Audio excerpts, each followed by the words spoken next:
Welcome to BC. We're about an hour west of Kelowna, heading to Vancouver. For anybody that's been following me for the last little bit knows that I've kind of gotten into doing some off-roading. I drive an FJ, but this trip, you can see in the background a 2018 Jeep. What is it? Sahara Wrangler JK Unlimited Edition. So it's 2018. It's about 20,000 kilometers on it. In the last few days, I put about 15,000 kilometers on it. So we've had it for a pretty good drive. I've had it off road, just gravel roads, and here this spot here is I don't know, maybe a kilometer off the highway. So kind of picked a little picturesque spot to do a little review here, but or a little explanation of what we've been doing. I've not had any mud or anything like that. Being a rental is probably not a good idea, and I'm by myself, so I don't want to get too silly. But the Jeep on the highway works beautiful. It's powertrain transmission's great. It's a soft ride. Nothing wrong with that.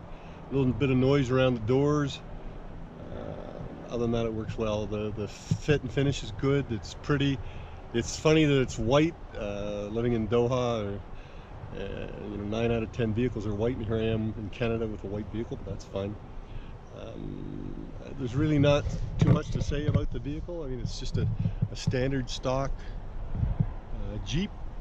It was nice. We've had the roof panels out. That was a bonus. We did a little bit of an off-road drive out back of Canmore, just outside Alberta. We were back into some lakes and in through the mountains, and it was absolutely gorgeous having the roof out. You could see up to the top of the hills. That was nice. The one negative thing that I have to say about the Jeep, this one anyway, something to do with the suspension. If you get into on dirt roads, for example, and you hit a series of potholes, ruts, or whatever you want to call them, the suspension doesn't handle that very well, and the thing goes snaky, sideways, unpredictable.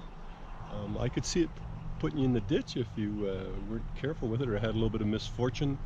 I would think it'd be the same thing on the highway or on the asphalt. If you got into a series of potholes or bumps into a turn, I think it would be pretty scary. It certainly was on the gravel roads and back at Canmore, 60 to 80 kilometers an hour, and you're even on the straight stretches, you get into a series of ruts or potholes or something, and the suspension, it just wanted to drift, especially the back end, drift sideways.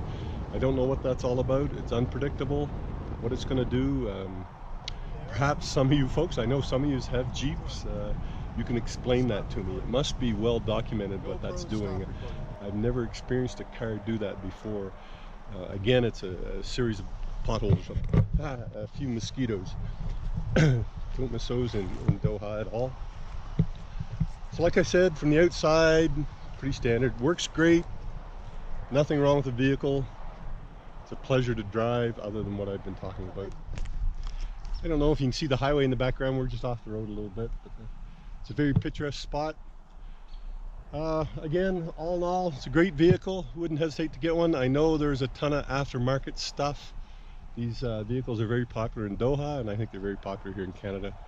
If you look, when I look for off-road accessories, shops and stuff like that, Jeep seems to be the #1 for off-road accessories. So I think, from my opinion, if I was to buy one of these, I'd be wanting to do some upgrades to it. Certainly to the suspension, and I know there's all sorts of auxiliary things and packs and racks and stuff like that. Maybe a set of lights.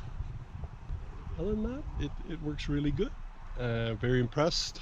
Other than that one suspension issue, which is significant, but I imagine with a little bit of aftermarket stuff that can be dealt with, or at least I hope. This one's a 4-door. I think that would be the way to go. The roof comes off. You have to have a place to store it, but certainly the front panels come out easy enough, and it's very nice.